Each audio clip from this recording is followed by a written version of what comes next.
right, so now we're going to get into explaining how AI works. All right. Before we explain how AI works, we're going to take a history test together, y'all. Okay.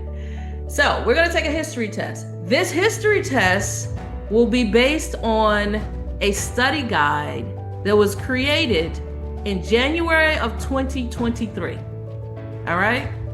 This study guide only has history on it up until January of 2023. So all history prior to that. Okay.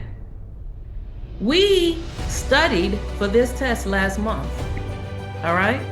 But the only thing that we could use to prepare for this test was the study guide that was given to us. And that study guide only had history on it up until January of 2023. I hope you guys are still with me, right? Now, we studied in June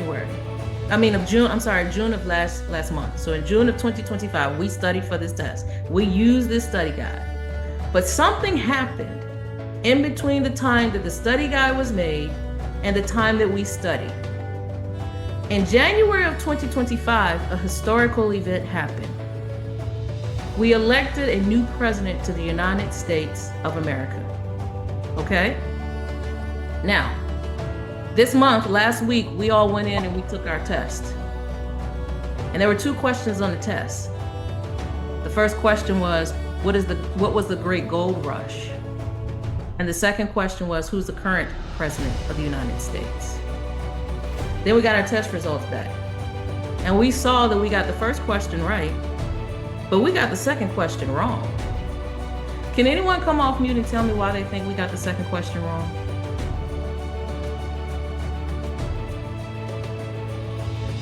No? Because we're using the study guide, and the study guide did not have the current information. Right. Exactly. The study guide was built with historical data up until January of 2023. The president was elected in January of 2025. We studied in last month and we took the test. So the only knowledge that we had in our brains was the historical knowledge up to January 2023. So when we were presented with the question on the test, who's the current president of the United States? We didn't say Donald Trump, we said Joe Biden. And that's wrong because Donald Trump is our president today. Now, if you understood that, I think you're going to understand how AI works at a very high level, okay?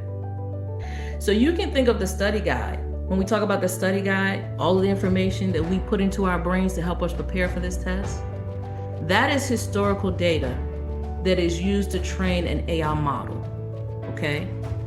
So examples of historical data. If you're creating a medical application, the historical data will be all of the old patient records. If you're creating an educational